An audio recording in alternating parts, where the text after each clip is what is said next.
مش هتصدقوا مين اللي هيعمل شخصية سفاح التجمع. وبرضه مش هتصدقوا العلاقة اللي ما بين رامز جلال وبسمة بوسيل عاملة ازاي. عايزين تعرفوا ايه القصة؟ تعالوا اقولكم.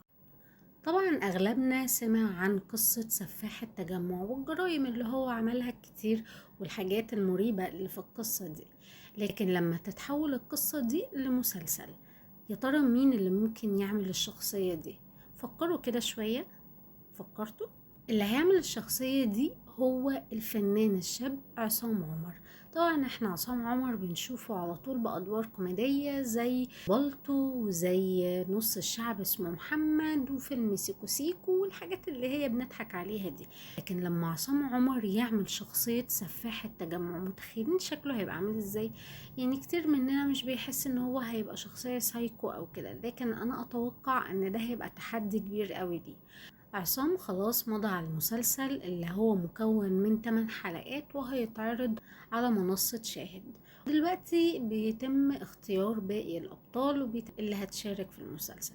فانتوا تتوقعوا القصة دي هتبقى حلوة ولا لا؟ زي ما طبعا شفنا سفاح الجيزة مع أحمد فهمي ونجحت قوي. فتتوقعوا ان عصام عمر هينجح في شخصية سفاح التجمع ولا لا؟ نيجي بقى لرامز جلال وبسمة بوسيل.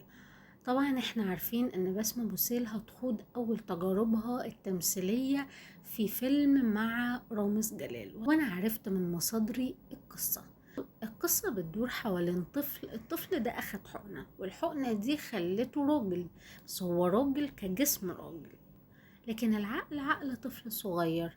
وهيحصل ما بينه وما بين بسمة بوسيل قصة حب، لكن هو بدماغ الطفل الصغير. فيا ترى بقى القصة دي تاخدنا لفين؟